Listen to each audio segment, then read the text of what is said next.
People are waiting for you to get lost. That's not funny, Jay. That's true, though. You know, like musicians, they sit in the audience waiting for you to screw up. But when you ride the line, then you don't get lost.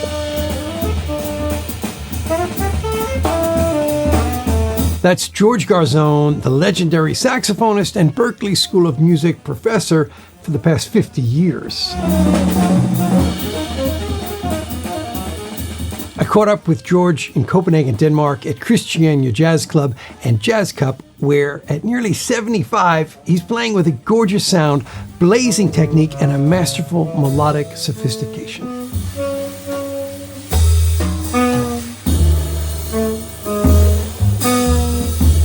He is always candid, funny, and full of wisdom. Please enjoy my interview with the great George Garzone. George Garzone, man, it's an honor to be with you and hang with you a little bit and to see you in Copenhagen. We go so far back it hurts, right? Man, yesterday you were telling me. So I caught up with you yesterday, and you were at Jazz Cup, Copenhagen, and you had great couple sets with the band. And you're playing, and I was thinking to myself that you are playing like a kid. You play with energy, and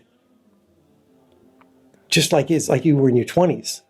What's up with that? First of all, I say I wish.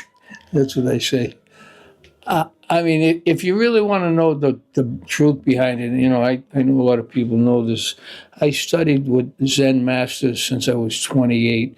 And believe it or not, when I watched Kung Fu when I was a kid, you know, when David Carradine was going through his moves, I mean, I was only about 12, 13, 14. And when he was going through all this, my body was kind of kicking, you know.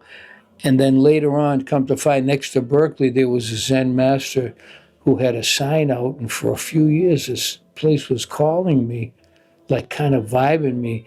And then one day I went up and I met this guy, and I didn't know what it was about, Zen meditation and moving form. And I started training with this guy when I was 28, and within the first 3 months, people were asking me, man, what's going on with you playing? And I didn't know, you know. They said, you know, something was different. Then I figured out one day it was because I was training with this guy, you know, this founding master in Boston. And, you know, I started training with him, and I never stopped all my life. Even, you know, in hotel rooms, you know, like I make a space so I can, you know, meditate, do these moving forms. And the difference between my energy doing it and not doing it is like night and day. But I really, maybe one day I might not do it, and then I'll go for a 4-mile walk. But I really attribute keeping my shit together because of this guy, who I'm sad to say passed away a few years ago, founding master Chang Sik Kim. And it's pretty bad when your master passes away. I mean, we were freaking devastated. You know? I'm sorry, man. So is that this is like meditation, but also like martial arts, or is it sort of like? It's a little bit more elaborated Tai Chi. You know, the thing I liked about it, being a musician, there's no contact. You know, you learn these moves. And of course, the first month I joined, this Marine who just got out of the Marine signs up too, and he's, you know, beating the shit out of me until the master said, dude, you need to cool it, you know. But after that, I was cool, and I learned, you know, like 24 forms. And it's very, you know, it's good for your body.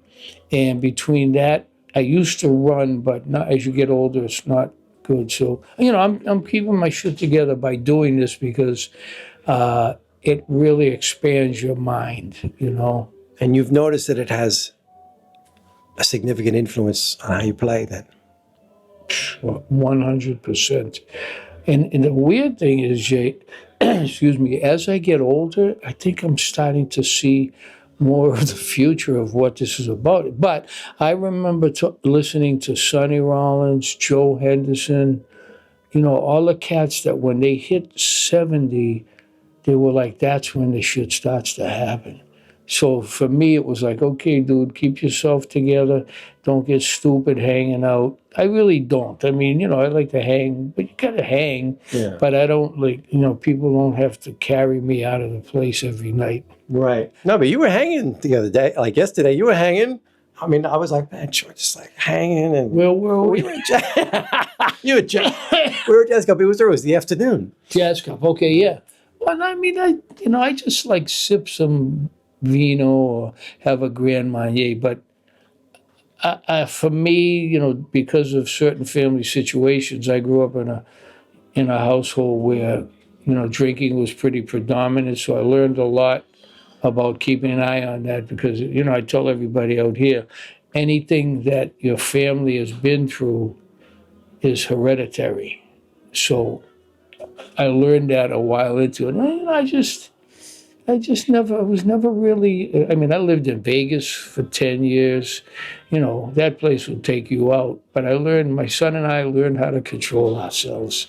And, he wasn't really a big hanger, but, you need to understand what's happening around you. And then when you see certain situations and how they end up, at this point, I'm going to be 75 in September, and to see a lot of my friends, like Galati from the Fringe, who had an aneurysm and passed away. I mean, it's pretty shocking to see young people. 70's not that old, So I try to keep an eye on anything. As far as the playing, for me, teaching at Berklee, being around younger people keeps you young. Because I have a lot of friends, and I don't want to mention any names, that have retired, and all they talk about is how old. Oh, we're old. Oh, we got older, and nothing's. I see that shit, and I'm not into it. So I like being around the young people. I like taking people, and they don't need to be motherfuckers, and teaching them how to get to that point. I mean, that's what teaching is all about. Like showing people rather than like, oh, I only play with Elvin Jones or I only play with Jeff Tate, stuff like, which is great, but something about taking someone and you could feel, as Lovano and people did with me, Bergonzi, when I was at Berklee, I wasn't really strong, but these guys had the hindsight to see where I was going to go, and they hung with me. I'd love to hear more about like your teaching philosophy and just like I think that's really important to get out there.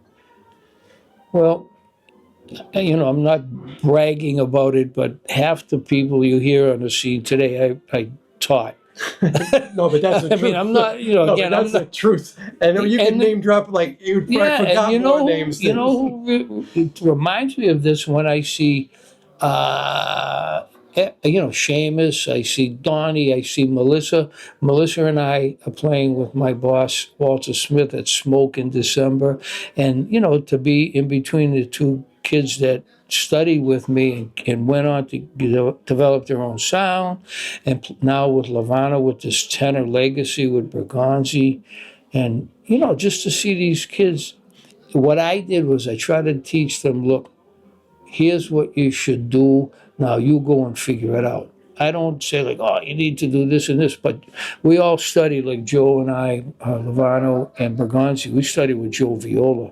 And Joe was like, sitting next to him was like sitting next to the Buddha. Sitting next to Joe, like I met Joe when I was still in high school because he knew my uncle Rocco, and they did a little boomba thing so that I could study him while I was still in high school, and that was unheard of.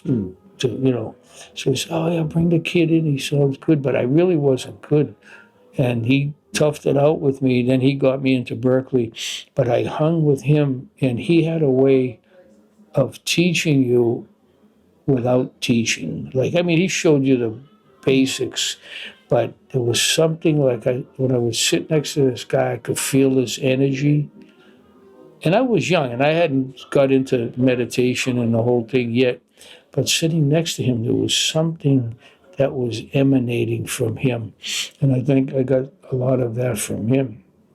And he was pretty open, but he was very private about who he was and what he did. He didn't want anyone to know that he played free.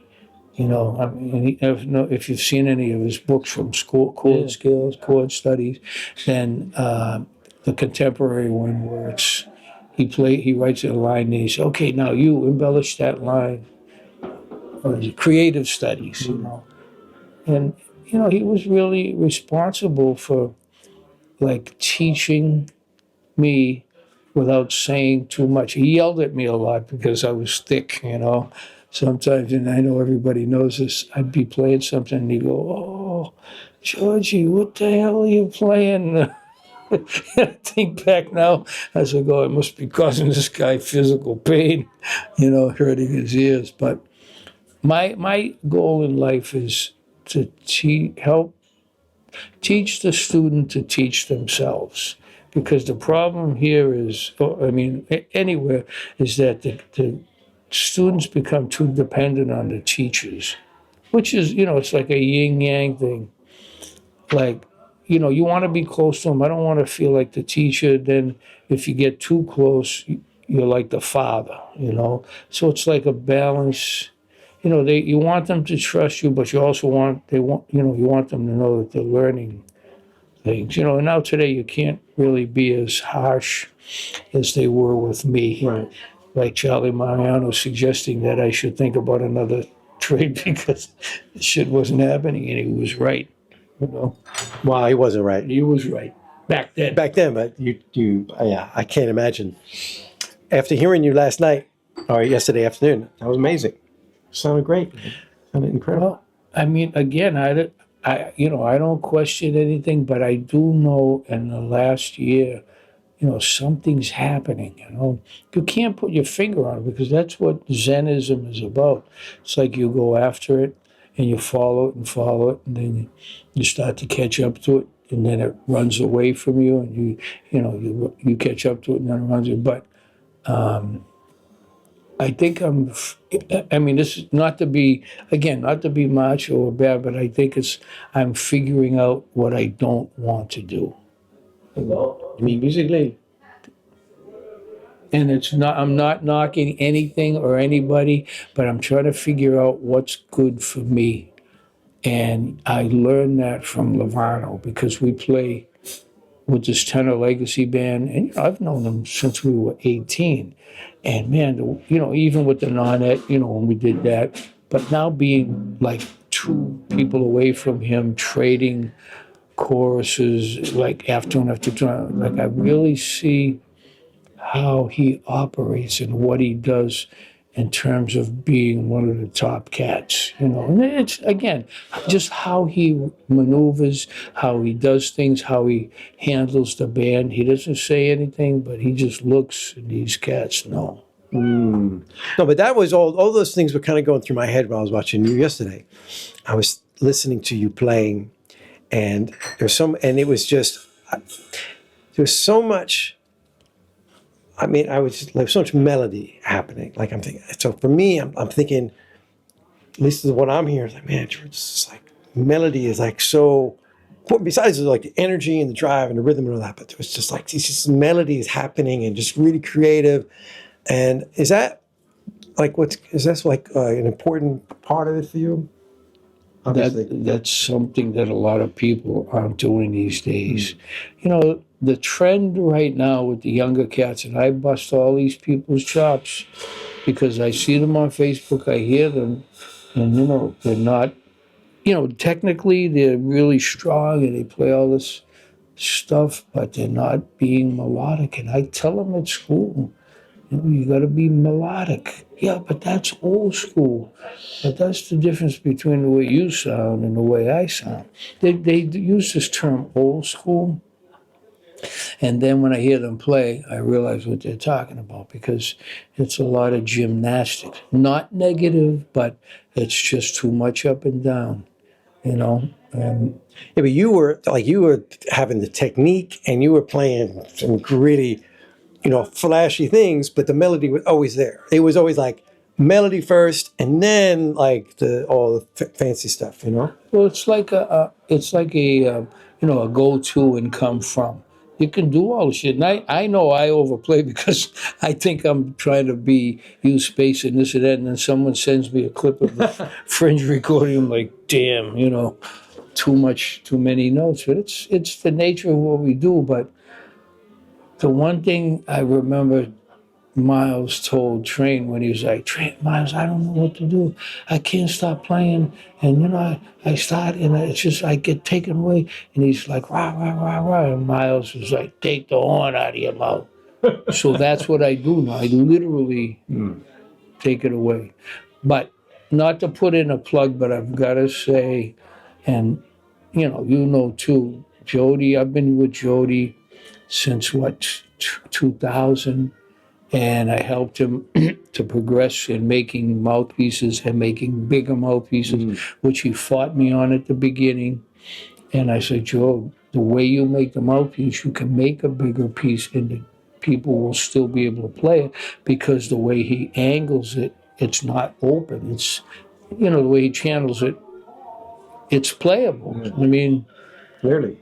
yeah, well, I'm up to an 11 right now. I'm pushing him to make a 12, but he's a little resistant. But I'm going to have to call him since I'm talking to you on this thing.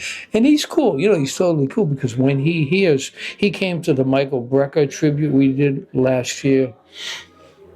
And I think that's the first time he hears me on Facebook and this and that, but I think that's the first time he sat in the town hall and heard that shit direct, and he was like, "Yikes!" Yeah. So I'm playing his mouthpiece because it plays. Yeah, they're making the best mouthpieces anywhere. Yeah, there's a lot of good makers. There are. Jerry plays what he plays. He sounds killer. Joseph plays. Everybody plays, but the mouthpiece sounds great because it's the player. Yeah, and everybody's got their own thing too. So, and that's the best part of the fun of it. Like and then when you find the thing that works best for you, then you're like, Yeah, and I wish all these mouthpiece makers would get together and chill out and become friendly with each other. That's a topic for another. It's and I get it. It's a business thing, but when someone makes a piece, I like it, I play it. I've been playing it for 25 years. I'm just realizing now. And it's a great mouthpiece because it lets me do what I want to do. Sometimes when I hear Train, I want to go back to the Metal Link, but I'm afraid to because I might like it. Yeah, but that's cool too, Yeah, but I'm not a gearhead. Like I can't like he loves to bang this mouthpiece, bang that mouthpiece, this reed, and he loves doing that to find nirvana. You know what I mean? He come in to the lily pad, this tenor, that tenor, and I can't do it. It's too much switching around. So, well, there's not a lot of 11 mouthpieces out there either.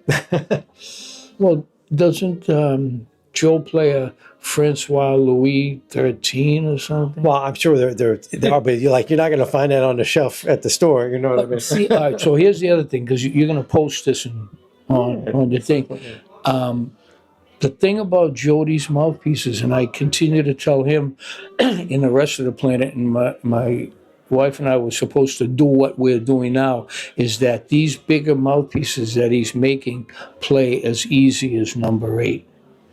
And you need to try it, and I think it'll blow your mind. Now, I'm not saying pop a 12 on with a number 4, but put an 11 on or a 10 on with a number 3, just to get that resilience. Because for me, and he told me a few months ago, he told me 2 years ago, and finally I did what he said, because this piece I was playing, I don't know, I just wasn't getting the pizzazz out of it. And then I pulled out the backup, and I was like, wow. And within 2 seconds, I had everything happening.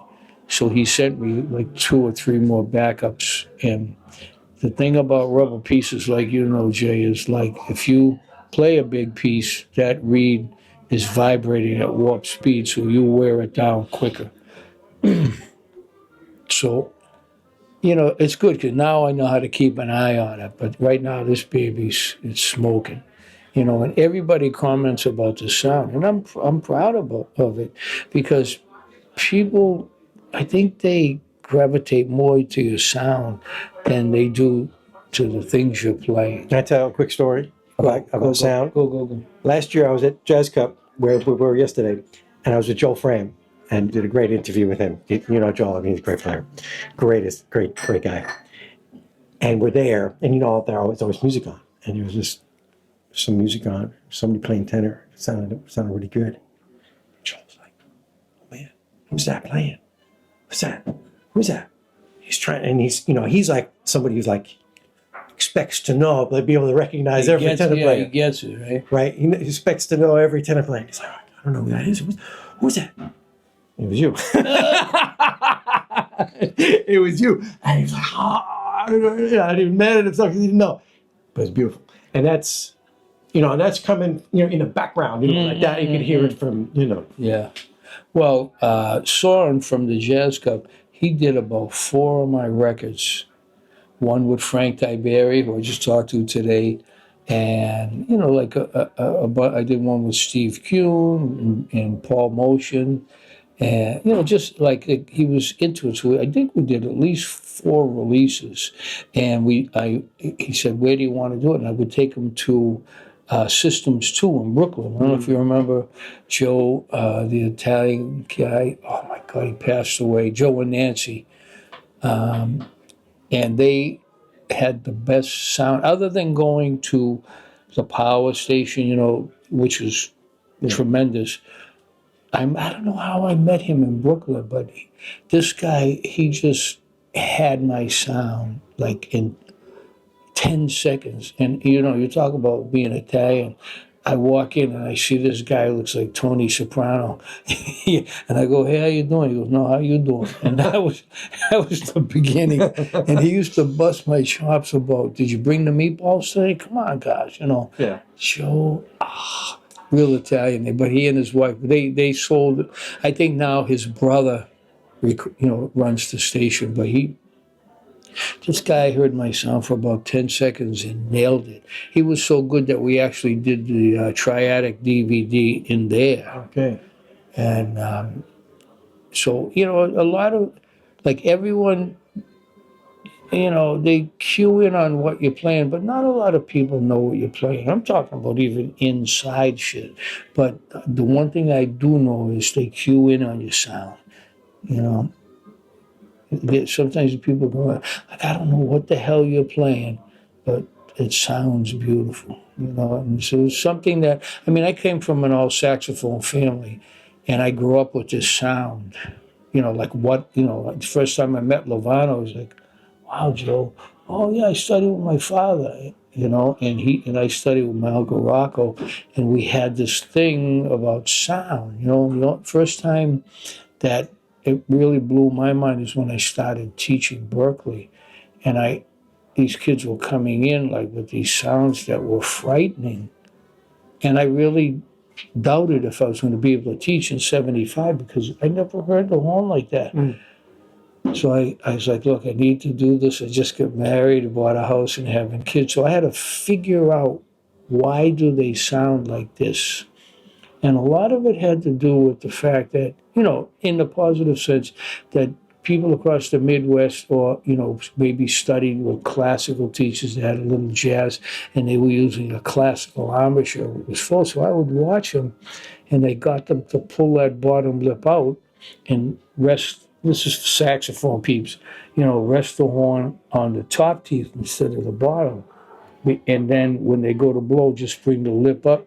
And then everyone's lip formation is different, thin, fat, little, big, blah, blah, blah. Overbite, underbite, all and all of that. And that was really key because within the first 6 months, people were turning around, Yeah. And the thing about teaching is, like, these kids, they know. They spread the word who is and who isn't. And your whole freaking career is based off of their word of mouth. If they like you, you're in. Because if they don't, You don't get, nobody knows, nobody keeps your phone number. it's something I learned. I never wanted to teach. I thought, I went out, I graduated from Berklee, and I went out with Tom Jones, the singer, and He's here next week. He's playing Where? in Copenhagen. Get out of Yeah, here! I saw it in Tivoli. He's playing like next week, I think. Oh my God! So I've got to go. I got to go to Italy, but tell me. So I graduated, get the gig with Tom, and then within the first few weeks, I'm flying around in a private jet, hanging out with Elvis and Frank. I was like, damn, this music thing is cool, right? And then they dropped me off. They parachuted me out of the plane to Boston, and I landed, and there was nothing to do except weddings, play with the Fringe, and then Rich Appleman got me into Berklee, which was great. The old bass player from the Fringe. He got me in there, and I really didn't want to teach, but I could see two things that, it would be a way to make money, and that Berklee was kind of, because I went there, was the place to be. I mean, I taught at one point, I was at NYU, Manhattan School of Music, and New School, and they were all great. Wonderful, great. Justin DeChocho, Dave from NYU. I can't remember his last name. I'm tripping. He'll kill me. But, they were all cool, but Berklee seemed to be like the place, and I stayed there because I'm from Boston. And, all these kids would come in. I mean, in the late 80s, I had every half hour was Seamus Blake, Chris Cheek, Donnie McCaslin, Mark Turner, Rudesh Mahandapa, Rudy, Rudy, the Indian saxophone player. He plays crazy. And Branford even came by, and Mark Turner, like all these cats were coming in. And they were like 18 years old. There's really nothing I don't know what to teach them. They were blowing their asses off. So I had to figure out, like, okay, these guys can play bebop. They don't want to hear me talk about 2/5. So I had to go into my little brain and figure out. Well, that's the two books you wrote, the Right. chromatic, triadic approach, yeah. And again, Jay, I'm not a rocket scientist, but I looked at the four triads and I realized when you invert them, they're all equal. Like a major triad is a minor triad inverted, and a minor triad is a major triad inverted, augmented from the major third, diminished from the minor third. Okay, so it's real. I'm like, wait a minute, these four triads are just minor third, major third. You spin them around, it's all the same shit. It's only what you want when you want it. You want a major sound, you get a major. You want a minor, then you put a little chrome in there, and now that allows this concept to be played over at any chord, any place. And see, the teachers don't want you to know that you can play anything you want. So yesterday, and I took some footage of you playing yesterday, and like I said, it was very melodic. It was always coming back to the melody. It was always like, so anybody could listen to that. You could be a jazz musician, and you could be like, oh, there's some heavy shit happening. Or you could just be like, fan of music, and be like, oh, there's some beautiful music happening. So how much of that was in like what you were playing yesterday? Or is that something you implement all the time, or is that something you implement here and there, or is that something that's... Well, if you play like we do, have you met Miss Jones? Yeah, if I play that tune and I go cuckoo, you're not going to know the tune, all right? But if I weave in and out and come back to either the melody or the harmonic continuity periodically, then you know that I know where I am. Well, you were playing, first of all, a trio. But I think yesterday, when I heard you doing Heavy Met Miss Jones, it was just like you and the drummer, though. Like, so you were just, here's a little bit Heavy Met Miss Jones. You like, let everybody know. And then you do, but it was, I was right there with you the whole time. And I know all those other people were right there with you the whole time. And that's like the magic of it, right? Well, people are waiting for you to get lost. That's not funny, Jay. That's true, though. Like musicians, they sit in the audience and, everybody feels they invented jazz. So everybody's waiting for you to screw up. But when you ride the line, then you don't get lost. I mean, I split my mind into two parts, and this is the Zenism of it. The left side that's playing the cuckoo shit, and the right side that's keeping track of where I am. And I'm probably here more than I am here. This I can do, because here, if I come back and in wrong, it's wrong. But on the flip side, I learned from not just New York, but everywhere. You know, if you play free, you're just going to get an audience of free players. If you play inside, you're going to get an audience of inside players. But if you can do the yin and the yang, the club is packed in New York. everybody. You know, New York, I was doing so. Did you live in New York? I did, Yeah, yeah. you did, right. I was doing so well that they gave me a steady Saturday night at Cornelia Street. Yeah. I don't know if you remember Yeah. that. And then all the musicians got pissed, and they complained to the manager, who was one of my students at the new school, and he had me stop. But I figured out how to, you got to attract a lot of people. If you go to a club in New York, you get 3 people in the audience, you're not playing there again.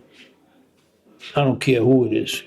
So I just realized that you could treat both sides and have both crowds come in to hear you, and the places fill it, because they don't give a shit if you sound like Coltrane or God. No peeps in that audience, you're out. Well, I know you got a show to play, and I'm gonna let you go. But what I want to say is, if you get a chance to check out George Garzone live, you must do it, because he's playing amazing. Did you see this new T-shirt? I love it. So they'll be on love the it. market soon. I love it. Please buy. I want one. I want one. That I'm just saying, you can put, it doesn't matter, but a friend of mine made 3 or 4 of them, and they made such a scream across the planet that he did them in Amazon, and Amazon shut them down. I love it. I love it. I want one. Welcome to America. Man, thank you so much. Everybody, thank you. My pleasure, my honor, and I know you're gonna have another great show. Cool. Amen. You gonna hang? Let me get you a cocktail. Oops.